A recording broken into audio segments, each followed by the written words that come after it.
But I've done more work on myself over the last few years since that time. And what am I?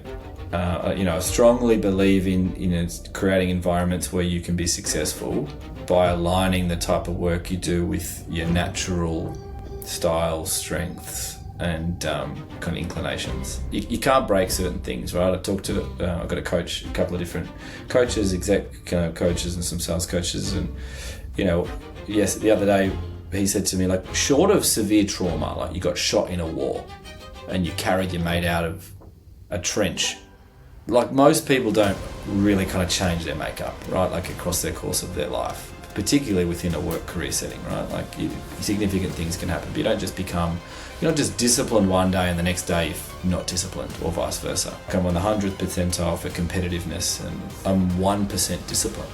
How do you be so driven?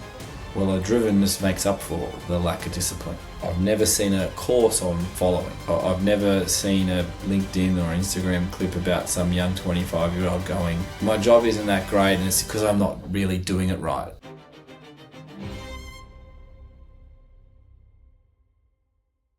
Please give me a minute of your time. If analytics are to be believed, you're more likely to be a listener than a subscriber. No, this isn't a plea for your money, but it is a plea for your support, which can be free. The good news is you're already doing the hard part by taking the time to listen to conversations that are consequential. This show is still being built episode by episode, guest by guest, and your subscription and feedback helps me to determine who to invite, what to ask, so we can ensure that we deliver the most consequential content to you possible. So please, take a moment to subscribe on your platform of choice. Thank you for listening. Now, let's get on with the show. The standard account of what a leadership career looks like runs something like this. You perform well as an individual, you earn a management title, and you discover whether the skills that made you effective at one translate to the other. Most people either make the jump work or quietly accommodate themselves to the gap between what they expected and what the role actually is. What almost nobody does is make the jump, sit with it for a year, decide it isn't right, and step down. Jarrod Myers did that. He's currently Strategic Accounts Director at Cloudworks, a Salesforce Summit partner and AI consultancy operating across the ANZ region. And that title tells only part of the story. He held the head of sales role at the same firm. He tried it. He left it. His account is that he never stopped leading. He's simply chosen to do it in a way that doesn't require anyone to report to him. The interesting question isn't whether that was the right call. He's still in the same company, still performing. The interesting question is what the year taught him that he hadn't expected. And that question becomes considerably more interesting when you know that before tech, Jarrod spent the better part of a decade in social work and international aid and development. Sectors where the relationship is the work. The metrics of success are genuinely contested, and you learn early to distinguish between the formal authority structure of an organisation and where influence actually lives. Whether that formation explains what happened when he finally held formal authority and what it made possible when he gave it back is what I want to find out. Before all of that, there was AFL.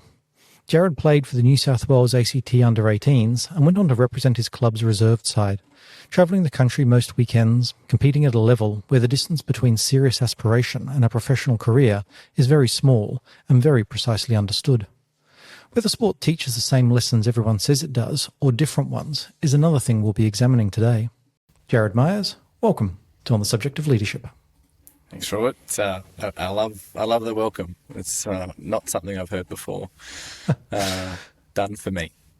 Oh, my pleasure. And I think sometimes, when we hear, I think others take on our biographical details, it's sort of, I interviewed someone a couple of weeks ago and she said, it was amazing to, in a sense, hear her career played back in this way. And it really brought memories of things that she'd almost forgotten come flooding back. So hopefully it's a nice retrospective as much as it is an introduction. Yeah, certainly. I say sport because in a number of interviews talking about boards, governance, sports actually has come up quite a bit. One person who was a professional athlete, I said, what's the one thing you think professional athletics can teach the corporate world? And she said, I think what it actually is recovery. And I've heard some people talk about the right to disconnect, but the thing in business life that we do is, yes, we're bringing in some legislative frameworks, but still we have that sense of always on, the speed, the response, the don't recover, project is finished Friday afternoon, next project Monday morning. Those recovery spaces aren't created.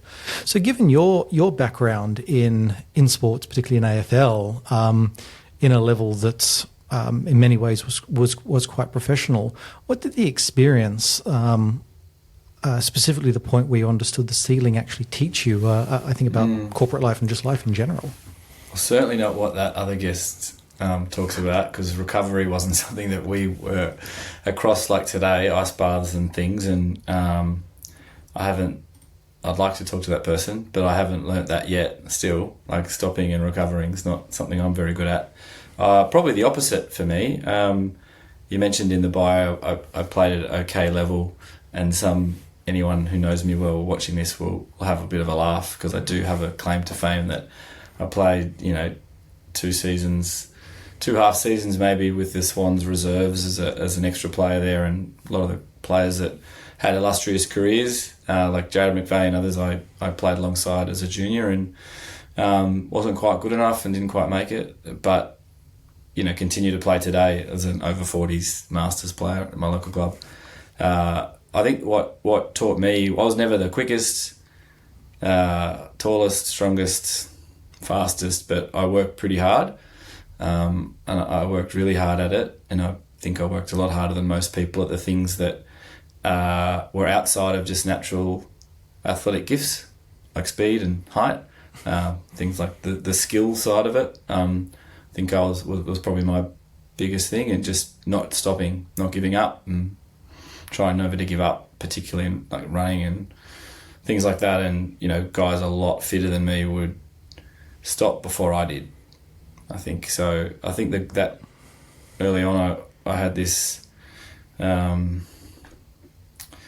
inner drive or inner wheel, and I think that my bosses today and people I work with would say that's one of my biggest strengths, and also sometimes the cause of some frustration, just always being on and always pushing and pushing and pushing. But yeah, that'd be the thing that for me sport taught me, is you don't have to be the best.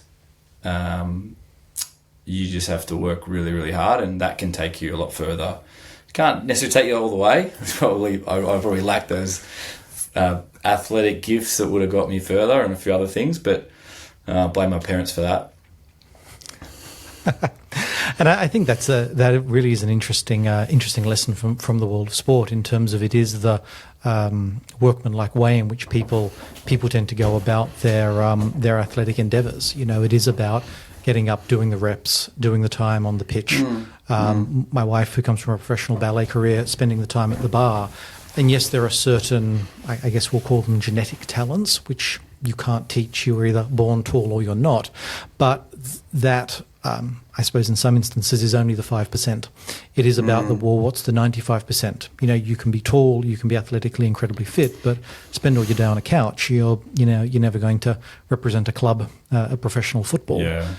And that, I think, is probably something you've carried into your commercial work, would you say, and particularly in an environment that tends to be so ambiguous, that ability to just work away at the problems rather than just let them drop. Yeah. I mean, I don't know if it's just my career that I've had, or it's every career from bricklaying to politics, but there's certainly those that are almost driven by more than just the end result of the day, seem to go further. So you have to have something inside of you that drives you. Sometimes it can be like, I don't know, some trauma, or it could be a negative, as it where it came from, but some sort of inner drive that's bigger than the KPI or whatever that your company gave you or whatever. That's where I feel, and in my work career or personal life, can get frustrated, remembering that not everyone has that. Not everyone, and on the same breath, like, some people would look at me and go, why can't you sit on the couch and relax? Right? Like, just stop. Sit down. So it's not always a strength, but it certainly is in some parts of life. And I think I can certainly see how that strength would come through. I mean, one of the challenges I tend to face in a governance space is the wild disconnect in a lot of organisations between their values and then what they actually do to turn a dollar or simply to make the quarter work. And when I was looking at some of the work with Johnson & Johnson a little while ago and the values of the founder of the company, who had them, I think, carved into these granite or limestone blocks in the company, and you think, brilliant, people walk past these values every day. You know, they're baked into the fabric of the organisation, yet, you know, several decades after the founder's death, they're putting asbestos in baby food because, it's working for the quarter. And, it's a way in which having values are only as good as a person's ability to really live, to embody them and to drive them. And I'm certainly sensing from you that's very much what comes through from your early life in sport and also I think your life in social work and development, because I think you spent nearly about a decade in the social work and international development space before moving into tech sales. In some ways that seems almost like an unusual career shift, but would you say they're fundamentally different operating environments, or are there a lot of overlaps and similarities? I think the technology space itself, I'm not sure what the overlaps are, but more as someone who's an account director, relationship manager, salesperson in that space, it's not so much the tech part of it. It could be selling airplanes or, mortgages, houses, whatever. I think that side of it, there's definitely a storytelling translation. So I had and if you look at the arc, it doesn't, in detail, it probably doesn't seem that crazy to move from A to B. It's just a collection of relationships and experiences that work quite natural in a weird way, but wasn't a journey that I couldn't have written it down. Like, it's not, here, dear diary, one day I want to do this. I actually don't have a long-term goal ability. Like, I just can't write them. I've tried. I've sat with coaches before, and anything more than a year away I really struggle with, even 6 months. So I try and do really well at the thing and then have the next step. I've yet to work out the talent or the way to make long-term goals. So it would have been impossible for me to chart the path anyway. But yeah, the way I guess you could say it was morals and growing up, well, not growing up, but kind of in that late teens, getting involved in church life and becoming, like the youth group thing when you're in high school. In Sydney, it was kind of a thing out in the hills.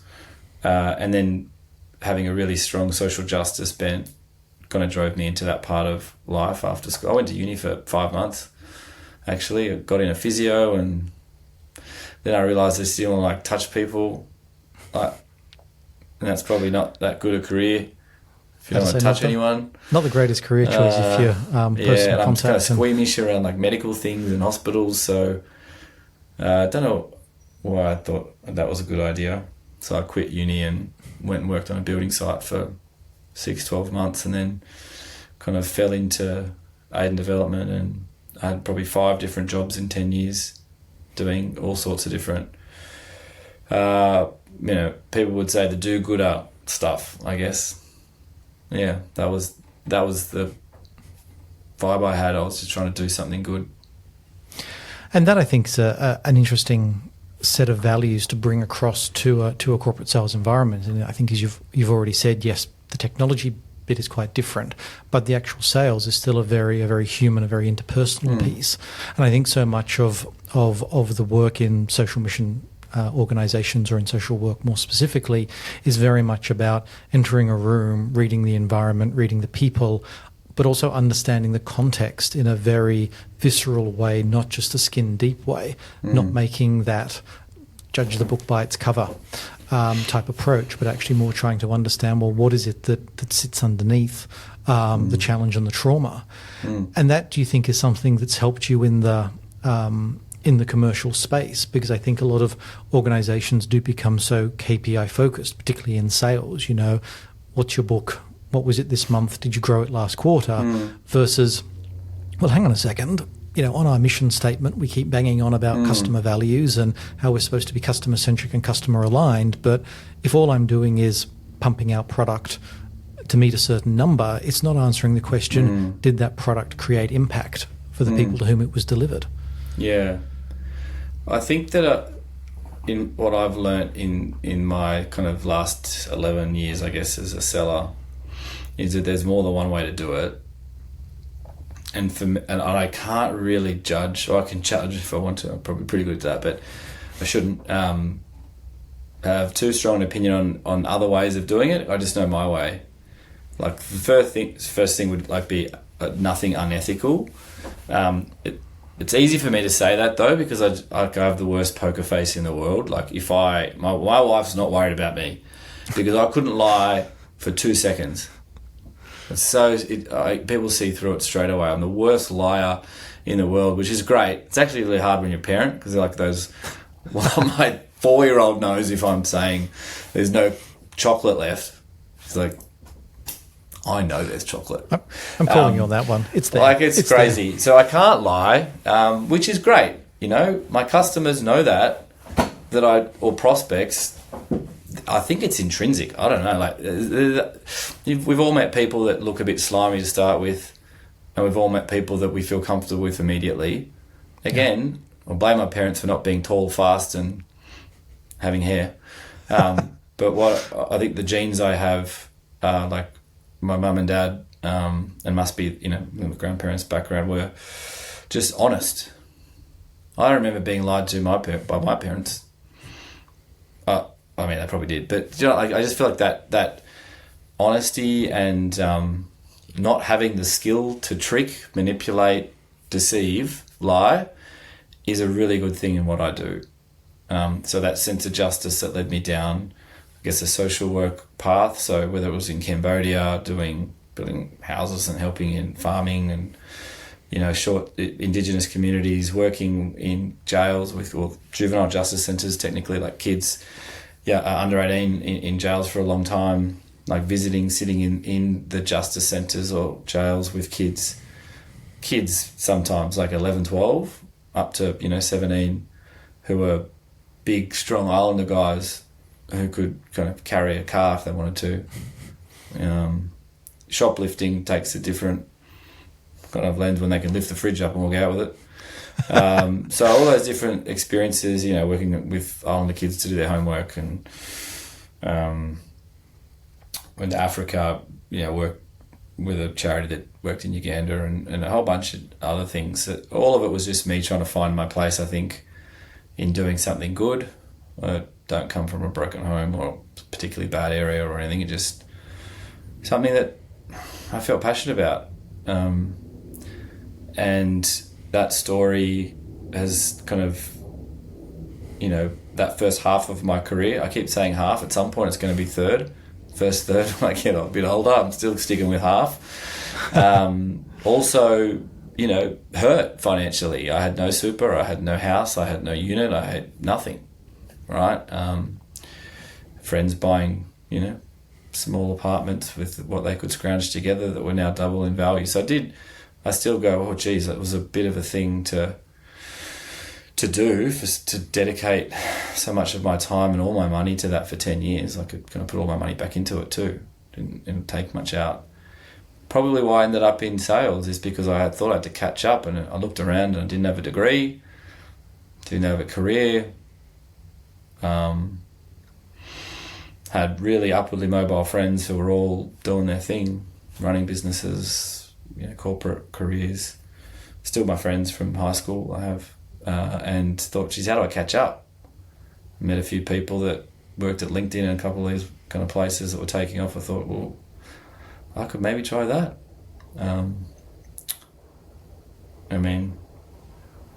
What else was I going to do? Was that or go and be a builder or continue building? Didn't have the skill, the trade certificate, but I could work with mates around building companies. I don't remember the question now, Robert, but I don't know if that's no. Look, giving me something to pick up on, a thread to pull. No, it definitely has, and I think that the main thread that I think I pull from that one is that delta, that disconnect, that gap between passion and, I think I use the term prosperity. Having spent some time in the performing arts and in a section of it that, unlike Hollywood actors, I'm not making tens of millions of dollars a year, you realise that it's all fine and well. I mean, I remember years ago, I think I saw a little, there was a forum with, I think it had Bill Gates and Warren Buffett in it, and Warren Buffett was being asked, what is it that as kids we should be working on if we're interested in building our future? And he said, look, number one thing is passion. That's all you need to focus on. And I thought, well, it's kind of fine when you're a billionaire and you own your own house and you forget having a private jet, you own a fleet of jets that you lease out. It's very easy to say, look, passion is the number one thing. But when your take-home income each month is $100 less than the cost of living, even though you're renting the cheapest possible place and you eat beans on toast each day, that delta becomes really problematic. And I think to some of the kids that you are working with, it does begin to show why people do take some of the paths in life that they take. And I think it's very, very easy to demonize and to go, well, they are just criminals by nature. Well, challenging one. Is it more actually a case of what are our life choices and how do we open those up? And that's what I think is so important, particularly for young people, is to help them to understand that, yes, number one, think about what you're passionate about, because you also, as a friend of mine, he left school, didn't really do very well in his HSC as it was back in the day. I think it's ATARs now. And so he didn't go to university. He went straight into the workforce, but he got into stockbroking. He found a good mentor.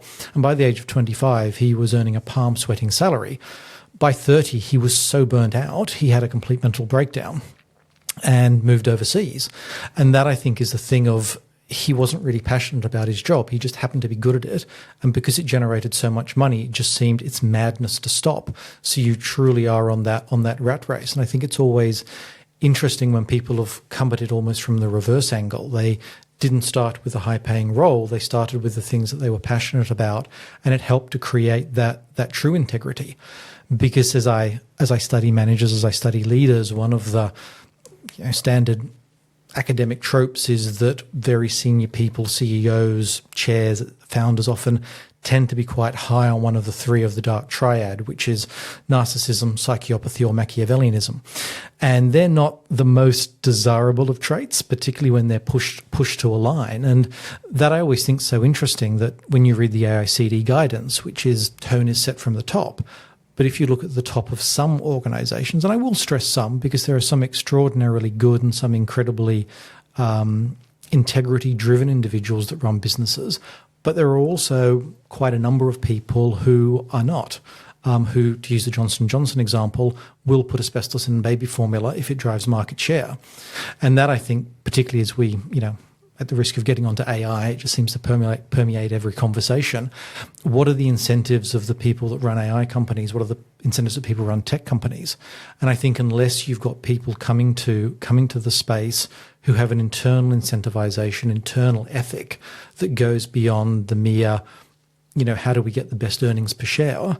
There has to be that notion of, is it being reinvested? And I think that's what's so beautiful and so interesting when I hear about your career, is that it does bring that. You're bringing that, if I can use the phrase, from the suburbs integrity, that is very earthy, that is very devoid of slime and spiel. And I think that's what probably makes you so successful in the sales space, because people feel that, they get that vibe off you. Yeah, I certainly don't do anything on purpose that way, but it's probably, the experiences I've had have helped.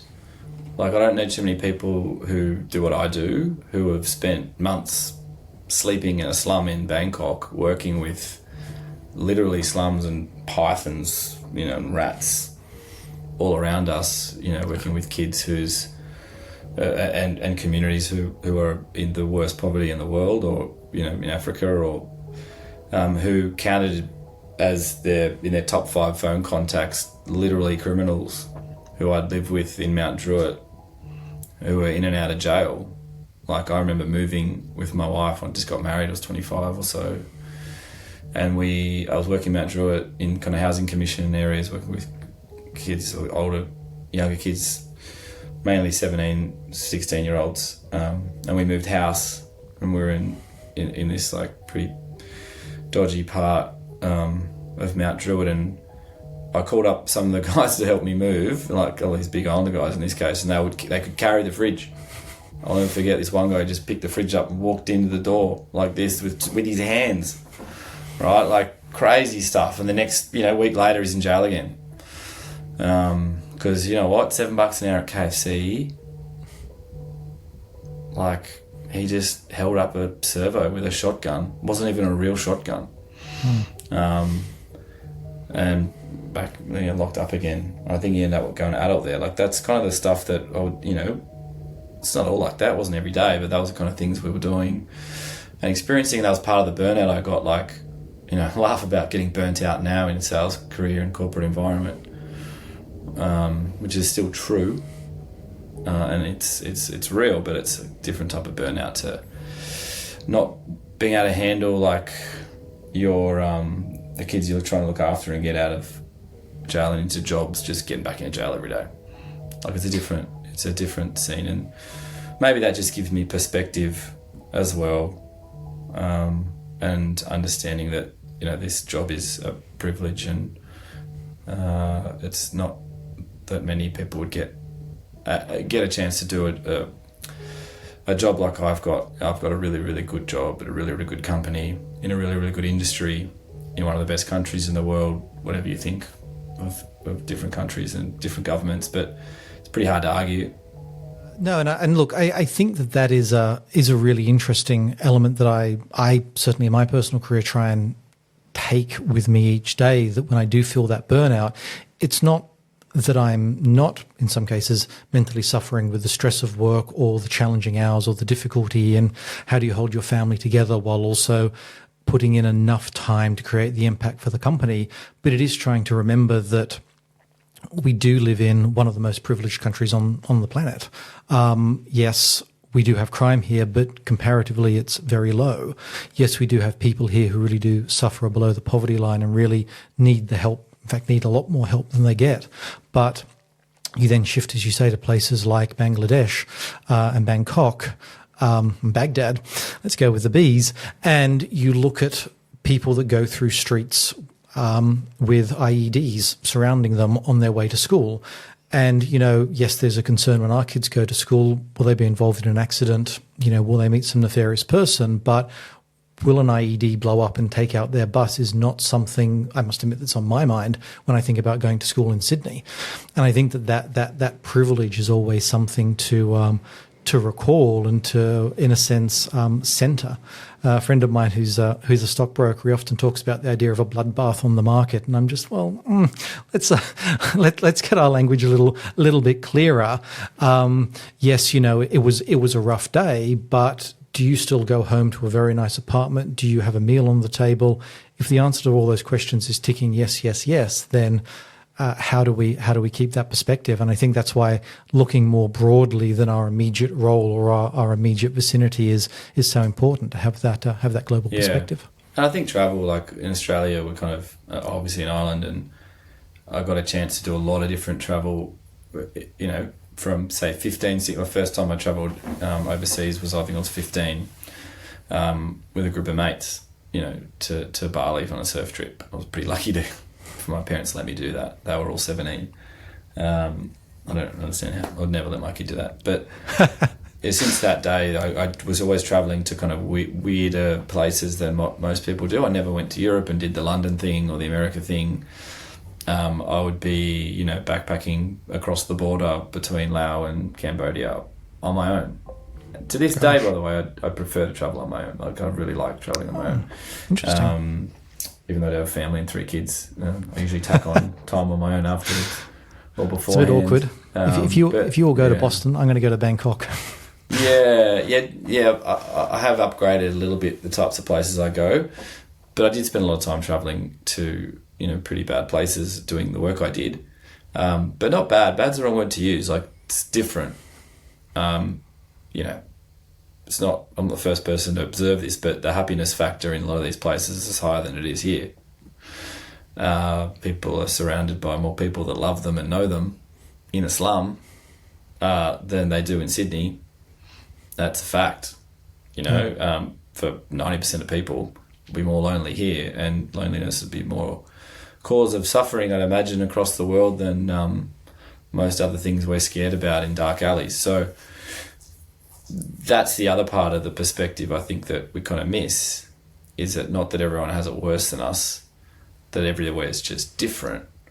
You don't own suffering in any part of the world, or you also don't own joy or happiness. It's everywhere, and it can also be far, far away from you, in the greatest spot, in the greatest house in the world, surrounded by the greatest people, and you can be as lonely as all hell, right? And I've certainly been in that place, and I'm sure a lot of other people have too. So that experiences that got me here, I guess, are pretty wide and varied, but I think just perspective is probably hopefully the thing that it's left me with. And I think that's such an important leadership principle to take away, because particularly as we climb the organisational hierarchy, it's very easy to become disconnected from the, shall we say, ground zero of your decisions. Yeah. I always remember many, many years ago when I was in IT, I used to have to change these backup tapes every day, and the backup tape machine was at around about eye height, which made it quite easy to operate. You could see the display, you could manage the tapes, you could take them in and out. The head of IT at the time decided he didn't like that. He felt it was too far away from the server that it was backing up.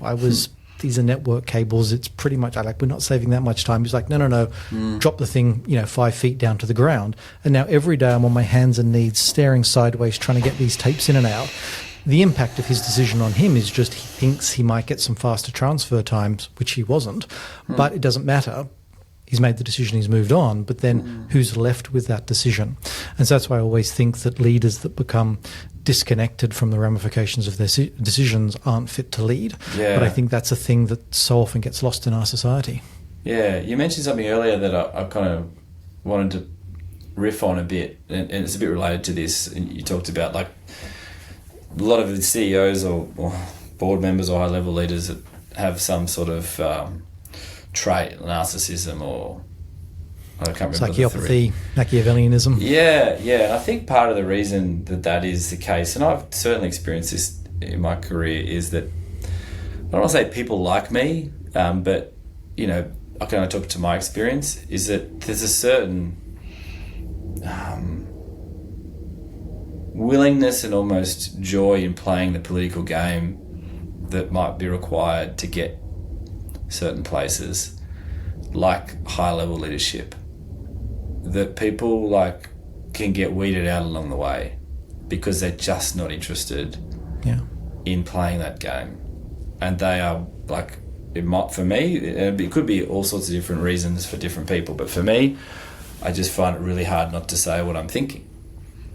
And it comes back down to what might make me okay at selling or in sales, or I'm not in a transactional selling kind of business. I don't sell shoes, but longer term relational type things. Is that I'm not interested in games. I'm not interested in who knows who in the zoo and who plays golf with who. I don't care. And if you don't like what we do, that's fine. I'm not trying to convince you of anything that you don't need or want. That's cool. We can talk about the weather or the surf, or, half of my calls with clients don't talk about work at all. Kind of helps me get through the day knowing that I can not have to talk about work the whole time. But that doesn't really lend itself that well to climbing a ladder. Now, if you're in a small organisation and the CEO knows everyone, and I've been in mostly organisations like that, and Cloudworks is quite big now, but, our CEO would know, well, pretty much everyone, if not everyone. But we're still, we're growing, certainly got more layers. And, I can tell that, businesses my friends are in and some that I've been a part of, there's that, it's not a glass ceiling like the old days, I guess, where, say women couldn't be promoted to leadership or people from different backgrounds. It's more that there's this, to get there, there's almost a ruthlessness that maybe a lot of people who should be in those positions or would do well in those positions just don't have. And couldn't pretend for long enough, if they even wanted to get there.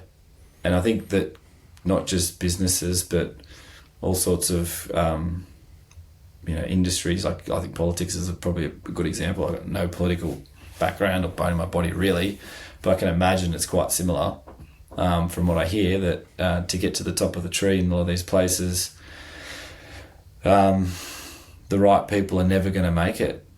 Right, the best they can hope for is to be a sidekick type advisor that someone in that position listens to. But if they're a true psychopath, what do they care that some honest bloke down or woman in the corner is saying, hey, I really think we should do A, B and C, it'd be better for the country. Well, they don't care. Yeah. So I feel like that's a frustration for me, like looking around the world going, or in businesses, like I don't know how to solve that problem. And not that it's my problem to solve, but it does feel like something that's not quite right. It is definitely a challenging one. I think there is a sense, and it's. I'm probably wrong to say that it feels like it's become worse in recent years. I think there's a great knee-jerk reaction to always go, back in the day, it used to be amazing. We're probably older, and exactly. we now see it more than when precisely, we were younger. than we did when we were younger. But certainly that notion of Teflon leadership, and I think it's good to raise politics, because I definitely see that in the politics of some countries where the political discourse has become, frankly, so vicious that if you were an honestly accountable person, you went, sorry, I'll own that mistake, that was me. Yeah. Okay, that's the end of your career. No, career's over. The people who maintain power, get into power, get to the top job, they just have the capacity to completely deny reality, and it doesn't even occur to them that they're doing that, and that's what enables them to survive the barrage of attacks that they're getting. And I think that unless we can, probably a bad word to use, but I'll use it anyway, civilise public discourse, be that in organisations, be that in politics, unless we can say we actually need to have space for ambiguity and we need to have space for doubt, because frankly we can't predict the future with that much certainty, and therefore we need to have a degree of humility when presented with, hey, here's my 5-year strategic plan, is this going to unfold? I can't hand on heart say yes, but also if I don't hand on heart say yes, people now don't trust that I can deliver, and that's kind of the end of me. Let's bring in someone who can deliver on that. And it reminds me a lot of in management theory, there's a principle called the Peter Principle. It's basically named after this guy called Lawrence J. Peter, who observed that people in hierarchies tend to rise to a level of respective incompetence. So in other words, employees get promoted, you get promoted and promoted because you're good at your job. And then eventually the ceiling is effectively when you stop being good at your job and people go, okay, well, we're not going to promote this guy or girl. They're not good at their job any longer. But instead of stepping back to a job that they were legitimately good at, hence the promotion, they're left in the job that they're not good at. So there's almost this organizational race to collective incompetence. Yeah. And so I was wondering, I kind of wanted to almost use that as a bit of a segue into your head of sales at Cloudworks. And obviously I'm not suggesting incompetence, but there's that sense of, but this doesn't work for me, and it's also not in the best interest of the organization. Like, I'm doing an okay job. You probably, if you were slightly more maybe Machiavellian, a little bit more of an egotist, clung on to the job.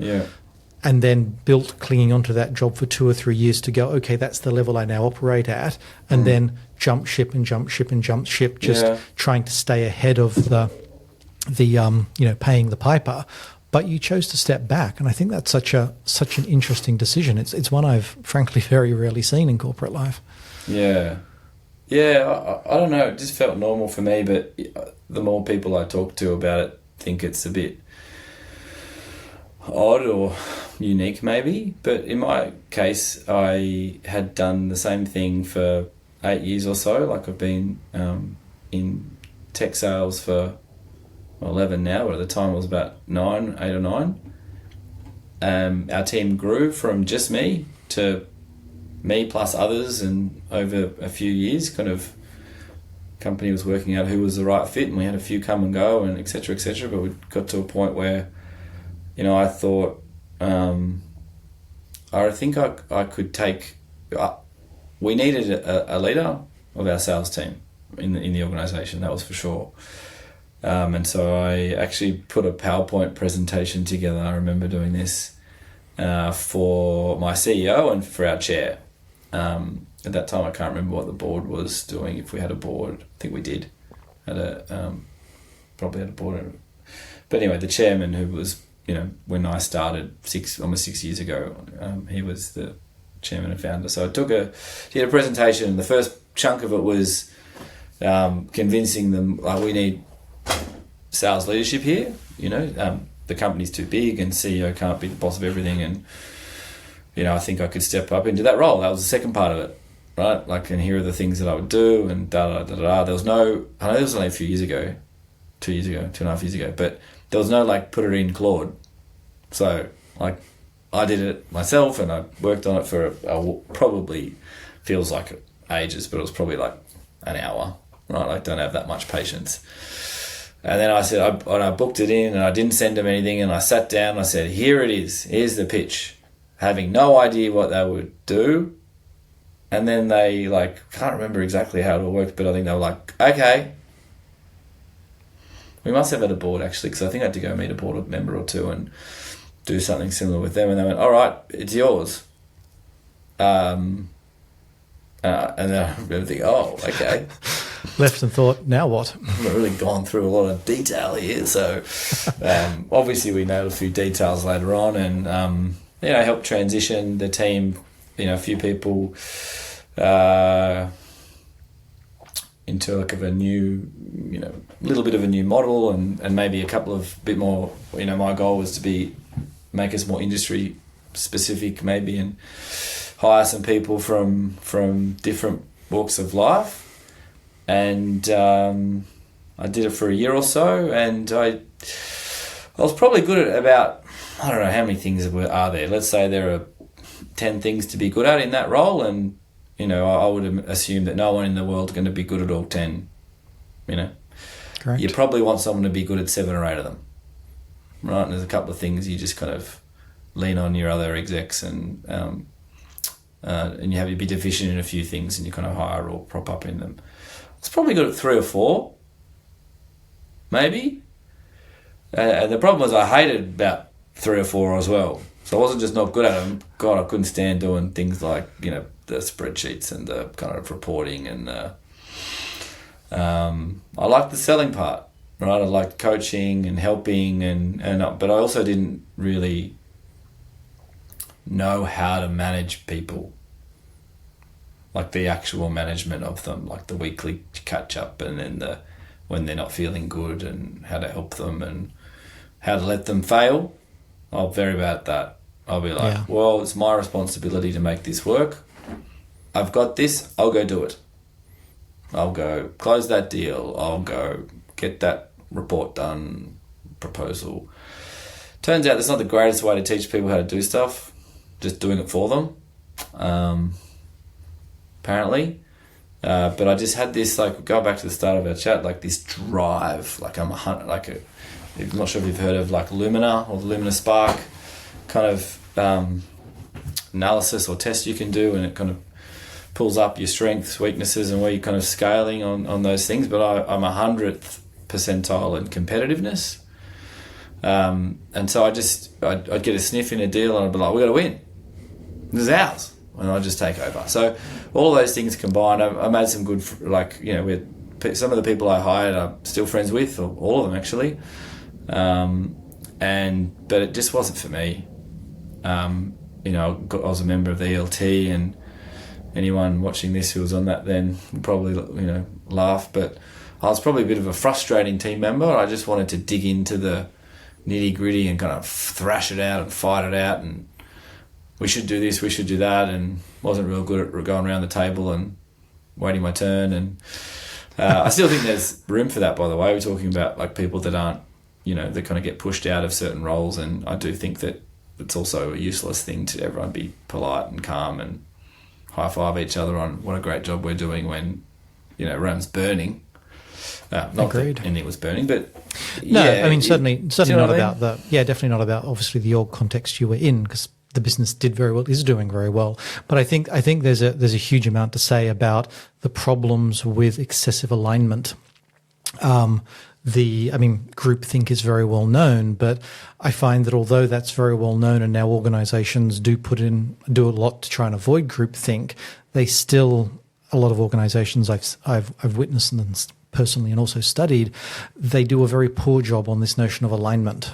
It was something that I was discussing with somebody recently, is that in orgs these days, alignment generally means everybody's on message. Doesn't necessarily mean there's a lack of friction, but it does mean that people just keep to this one message, to use your analogy, even while Rome is burning. And yet, for me, I think that's a problem, because alignment should be about collaboration, which is this notion of co-laboring or working together towards that common goal. And unfortunately, when you see very, very highly aligned teams, invariably what's happened is those slightly more doubtful voices, the voices that look at it and go, this number's madness, or this strategy is madness, the conversations very rapidly get shut down. People are interested in the conversation to the point of, can we fix or make a slight tweak to the strategy so it still holds? But the idea the whole edifice could be wrong and we need to re-examine it, we don't want that conversation, and we're not opening it. So alignment becomes conformity effectively, rather than collaborating to achieve the goal. Yeah. So I like to say that I quit, and then I asked for my old job back, and just be like, strategic sales. And but I think, it wasn't one of those like I quit moments where everyone went, oh no, what will we do? I think they're all like, oh, great, now we don't have to fire you from that job that you were doing 35% brilliantly and 35% okay and 30% terribly. So that was an interesting thing. I kind of had that at a mindset that like maybe again one day, like I've got that in my head, that in terms of management, but I've done more work on myself over the last few years since that time. And what am I, I strongly believe in creating environments where you can be successful by aligning the type of work you do with your natural styles, strengths, and kind of inclinations. Right, yeah, so important. It's hard to you can't break certain things, right? I've got a couple of different coaches, exec coaches, and some sales coaches, and yes, the other day he said to me, like, short of severe trauma, like you got shot in a war, and you carried your mate out of a trench in Russia, I don't know. Like most people don't really kind of change their makeup, right? Like across their course of their life, particularly within a work career setting, right? Like significant things can happen, but you're not just disciplined one day and the next day you're not disciplined, or vice versa. So when I, mentioned like I'm on the 100th percentile for competitiveness and a couple of other things around creativity, I'm 1% discipline. And that, like, how do you be so driven? Well, the drivenness makes up for the lack of discipline, right? The lack of, the almost, I find it difficult to plan really detailed things. And you talk about habits and habit tracking. Like, it's really hard for me to go, oh no, I'll do this every morning. I have to have a goal. But run a marathon, like which I did a year or two ago, that was a goal. I wasn't disciplined because I thought I'm going to run every day. I just ran every day because I had to hit a time in the marathon that I'd already paid for 9 months away, and I would be embarrassed to fail for my family or not even my family, just myself. Like I had to achieve because I set myself a goal. It's a very different kind of way of doing it. And so this, I guess this becoming a manager of people, when it was just going against everything, I was successfully closing work or winning work by undercutting the people I was supposed to be helping, or going over the top of them, just doing their job for them. Like, that's not good, right? Even though the end result was like, if you just look at sales, things are going well, and people could tell. So, it wasn't right, and maybe one day I'll do it. But I think that I can be a good leader. Like, I think I can lead, without a title, and that's what people were encouraging me on, and you can take more ownership than just your job title, not because your work's forcing you to, in the sense of overtime or anything, but you're allowed to contribute more than just what's in your job description. And if you want to do that and you're able to, then that's okay. And I think that because that riffs off a topic that's very close to my own heart, which is that management isn't a side hustle. And I think so often in organisations that's what it ends up becoming. A person is a phenomenal engineer, a great salesperson, a stellar accountant. They're then put into a management role, but they don't really spend the bulk of their day practicing management, which arguably you should be doing as a manager. They spend the bulk of the day doing their formal, ultimate technical role, i.e., for example, selling to a client. I guess I would classify as a technical thing that you do versus managing a group of people that are responsible for selling to the client. And I think that's where organisations, when they look at both the promotion process, need to dwell quite a lot on what is the promotion, the person being promoted, what are their core traits? Because as you rightly point out, we go through life and the traits are the sum of what we consistently do, what we naturally do in certain circumstances, and to work against a natural trait is a really challenging proposition. And so I think that there's a degree of that, a degree of understanding the, I hate to use the word fitness for the role, because it sounds like if a person isn't fit for the role, they're unfit, which I always, same way that I dislike the notion of senior and junior in organisations. I think it just means I prefer the term sort of not well suited. And there are other things in which they provide a far higher level of impact. Yeah, and I think an impact's a good word, because I think sometimes maybe, and I might have thought of this too when I was trying to be a sales leader at that point, or a sales manager, is I would consider myself a high performer, in what I've done for a long time, in my organisations that I've worked for, and I think statistically that would be pretty hard to argue. But I excel more when I'm given autonomy, right? Like one of my favourite books is the story of the Patagonia founder, Let My People Go Surfing. And amazing book. If you have read that book, or you know much about the story of Patagonia, they do go against the trend, and they're a little bit off script, in lots of different ways, environmentalism and over profit, etc. But I've always excelled when I've been given that autonomy and trust me. I've got the best interest in the company at heart, and I've always ethically found it impossible not to do that. But people like me don't do well when they're over-managed.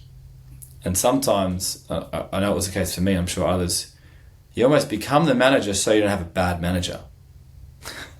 Right? Like, interesting. Better the devil you know.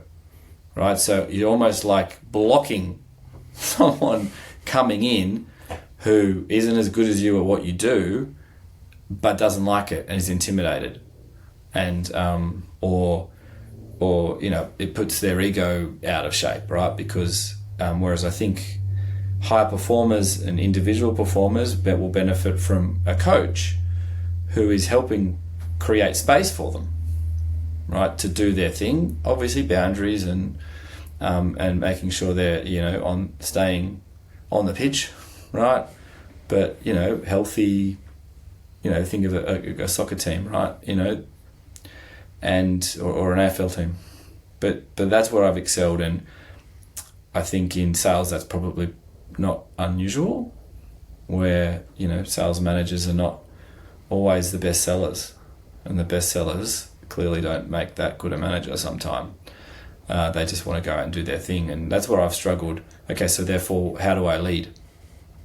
Look, I'm not leading from the front necessarily, but I can contribute by being a good person and being good for the company. And I know there's this concept of like 10x developers. Actually, I don't know what that means really. I think it means like really good at developing, but 10x might be a bit of a high bar, but certainly you can be a 1.2, 1.5 contributor to your company, in the sense that hitting just the being good, hitting your KPIs or whatever, doing your job really well, and fulfilling all those duties is a 1, right?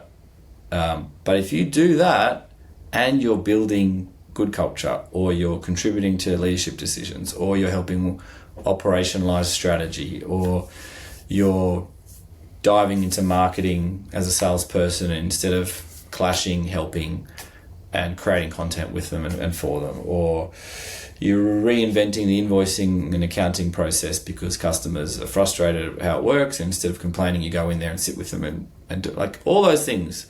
And I've done, hopefully a lot of those things in my past, but that 1.2, 1.5, well, that's leadership. Like, if everyone does that in a company, imagine what a company, that's when you get success, right?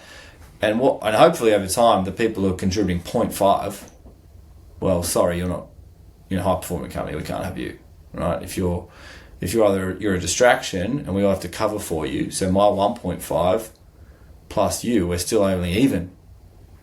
Well, and that can get frustrating for high performers because you're covering other people's inefficiencies. And that's not saying they're a junior who's learning. Like, a junior is... No, completely. A junior who's, their 1.1 is a lower bar, right, until they learn. And that's where I kind of have been riffing, internally and talking to people about how do we become 1.2, 1.3, 1.5 people. No one's asking you to be 2 overnight. But... and if you're a 0.8, 0.9, well, there's plenty of potential there. We can work with you. And for me, I want to be a 1.5er, 1.8er for my boss and for my company. And it's working out where's that best done. And also, I think perhaps how you can maintain that while the coaching and mentoring of other people and the lifting of their performance goes. Because one of the traits I've observed in high-performing cultures that becomes difficult is people start to over-index on their own performance. And I do sometimes sort of think, okay, great, you're a 5, but if you were a 4.2 and you were using that kind of 0.8 lost, capacity or capability in yourself, but that was taking all of the ones in, like a dozen other ones in the business up to a 1.5 or a 1.8, the net gain would be tremendous. And I think that's something that so often gets lost. And I see that particularly when ultimate people from a winner's culture come into management. Their goal is, and I say, what are you trying to win? And they go, well, what is there? And so the problem is they carry that into a one-on-one meeting. I'm meeting with you and I'm trying to win that meeting now. Well, no, that shouldn't be my goal as a manager. My manager should be, what are Jarrod's challenges? What are Jarrod's opportunities? How can I help Jarrod to go from a 1.2 to a 1.5 or a 1.8 versus my goal is to win that meeting and to show Jarrod I'm the best manager he's ever had. That's why I was so crap. I had to win. So I'm good as an individual contributor, right? Like that was me. Not that I was trying to win a meeting necessarily in that sense, but I'm competitive and I find it really hard to imagine a world where how do I take that competitiveness into managing a team of 6 or 7 people?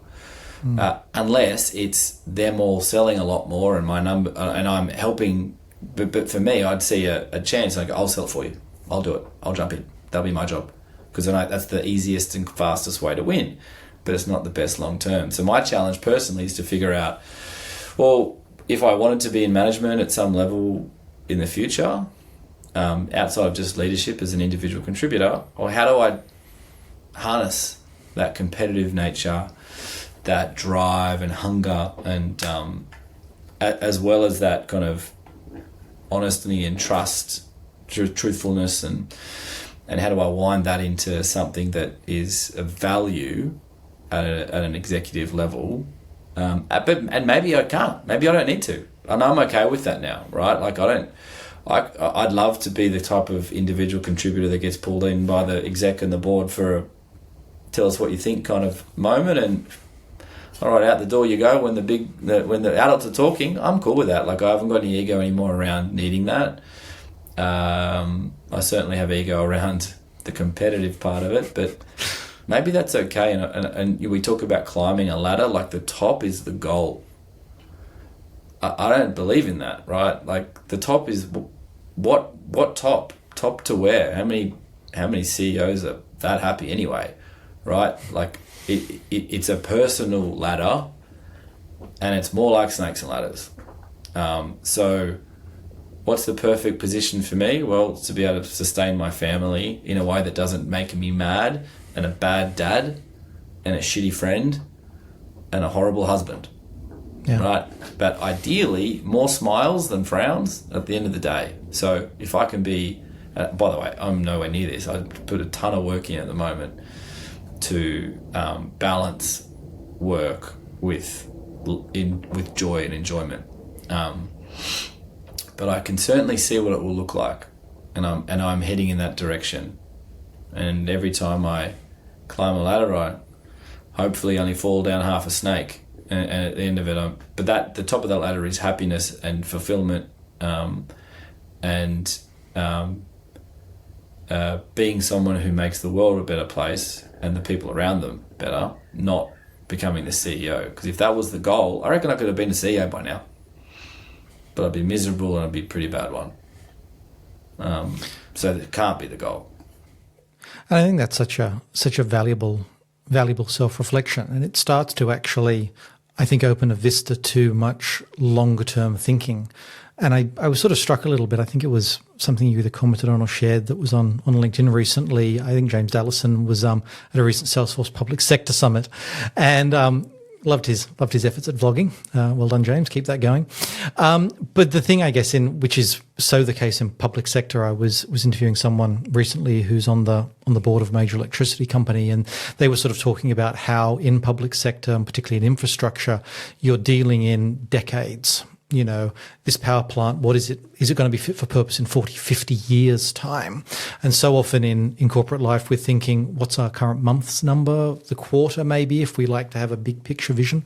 But it is that thing when you look at tech implementation, particularly considering how expensive it is and how long it takes. I think so many things are sold as turnkey, low-code solutions. But if you just want them to be standalone, maybe the second they need to integrate with something, projects just start to take on a world of their own. And I think his key point was the need to move beyond what can we implement this quarter to will this be fit for purpose to a reasonably future-proofed level. Yeah. I talking about projects, because I guess in the world I work in, there's no I don't sell software. We a services business, right? So we implement anything from a few days enhancement to a few years worth of work. You know, Cloudworks are public sector, energy and utilities, healthcare, life sciences, property, commercial leasing, all sorts of things.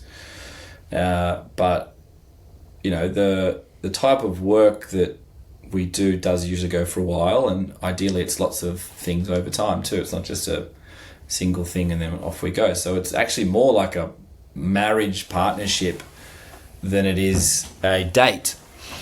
And so I've always had this idea that if I can't be friends with my clients, if we're going to be working together for years and years and years, and the kind of people I'd have a coffee or a beer with, I mean, maybe not everyone in their business, but the people I have to deal with, I mean, what's the point? Because things are gonna go so bad at some point in every project. People are going to stuff up, the client, us, somebody. And if you haven't got a decent relationship, good luck, right? Oh, let's pull the contract out and have a fight with lawyers. Jeez, right? So fun Friday afternoon. That's just, how I have always done it. And I think just by accident, early days, I thought that was the only way to enjoy work, is just get to know people. And again, I don't think I've ever asked in my whole life, what's the close plan? Who needs to sign this? All of the sales techniques in the world, all of the paths I have never had a day of sales training in my life, like corporate proper sales training. And if I have, I was not paying attention because I can't remember it. I would have been drawing scribbles in my notebook or trying to figure out who was going to win the game on the weekend for my tips. But I couldn't do it. And when people do it on calls, I'm going to cringe so hard. Oh, it's just terrible, off script is kind of my motto. There is no script, right, in selling. If there's a script, burn it. I like the day I have to follow a script, I'm out, right? And does that make me fit to be a manager or CEO one day? Maybe not. But I think what I've learned is I'm okay with that. I can lead in all sorts of different capacities, and there's something to be said for being good at following too. Oh, very much. No, I'm not that good at that, to be honest, but I'm trying to work hard at that. How do I get around other people's vision and strategy and leadership and just do my part, but do my part well under that leadership or that management? And I think that's such a strong theme that I wish more people in organizational life would carry, the idea of there is no script, because I think that speaks to a certain level of competence. In my own field, I'm always happy to stand up and talk about whatever my topic of speciality is. And yeah, sure, it's helpful if I can put together a bit of a presentation, put in a bit of a narrative thread, mostly because I can go down rabbit holes and something strikes me in the moment that seems fascinating, and I realize I should have delivered a seminar on one-on-ones and I've just wandered off and we're doing a whole thing on, the politics of the Byzantine Empire.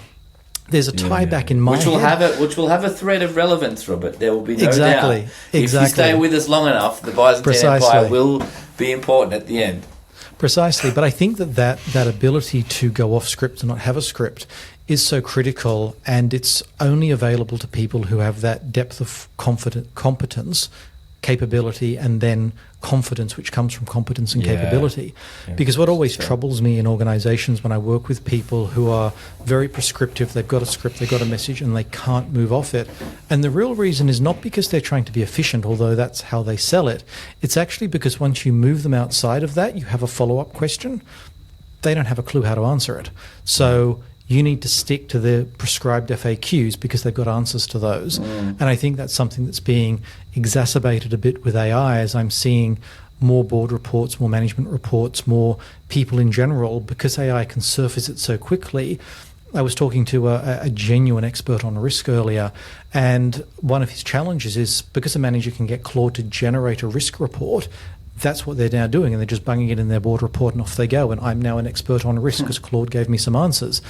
And he looks at it in a couple of minutes with him and he's just picked the thing apart. Yeah. And that's where I think those personal relationships, that ability to go off script and also to go and have that conversation. I think AI is so powerful, but people that were siloed before are becoming more so, and they're not willing to reach out. And that's why I love it when I talk to people who want the conversation and want to go off script, because it means we've got a truly connected conversation, and we're going to discover something through that we would never have found by just being tightly aligned and being overly polished. Yeah, I mean, I can't stand that AI stuff that gets spit out. Like I use AI to help me refine what I do and have a conversation. And try and nut stuff out, but just getting it to do your work for you. At least in what I do, it's a helper, but it's not. Can't do too much. Not yet, anyway. No, agreed. And when it does, I think we'd be a bit scared of the output. But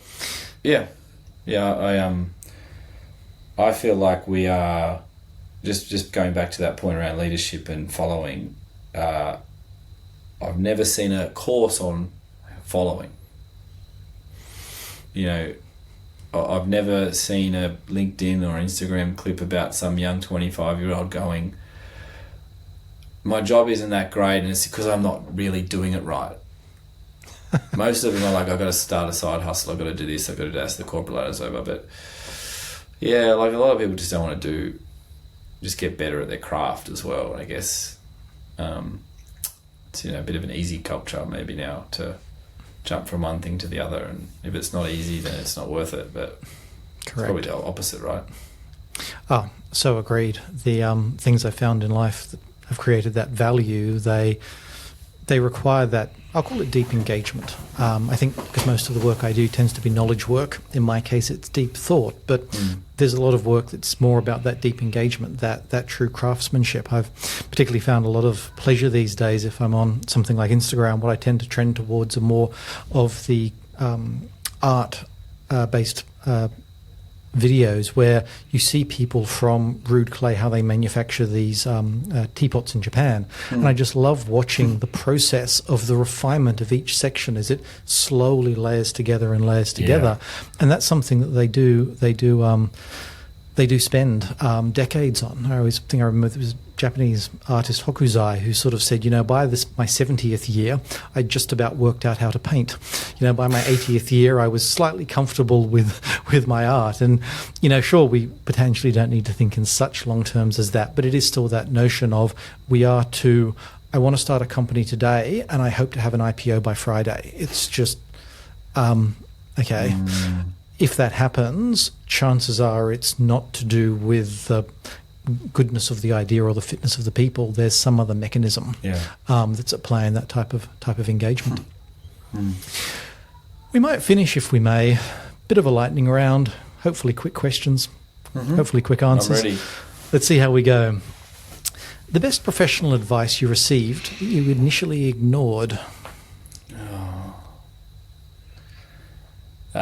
Someone once said to me, "You're really good at this kind of," I still call it sales, but it was more like relationship building kind of sales. And you should generally try and sell something that's worth a lot, because most salespeople earn a commission. Someone's out there selling Boeing 747s and they're earning a clip of it, and someone's out there trying to sell $5,000 professional services buckets, right? If you're really good at it, maybe try and sell something that's worth a little bit more. And I didn't listen to that for quite a while, but turns out to be good advice. Good advice.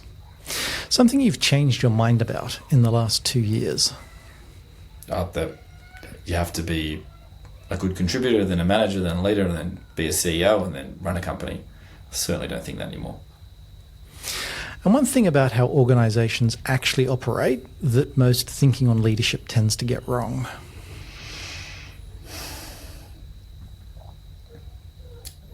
The higher up the chain you are, the better your ideas. Love that last one. There is that CEO effect, I think it's called. Comes out of the CEO's mouth, it's got to be a great idea. So I tend to gravitate towards CEOs who start with, I could be wrong on this, let's check. Jarrod Myers, on the subject of leadership, good night and good luck. Thanks, Robert. It was really fun.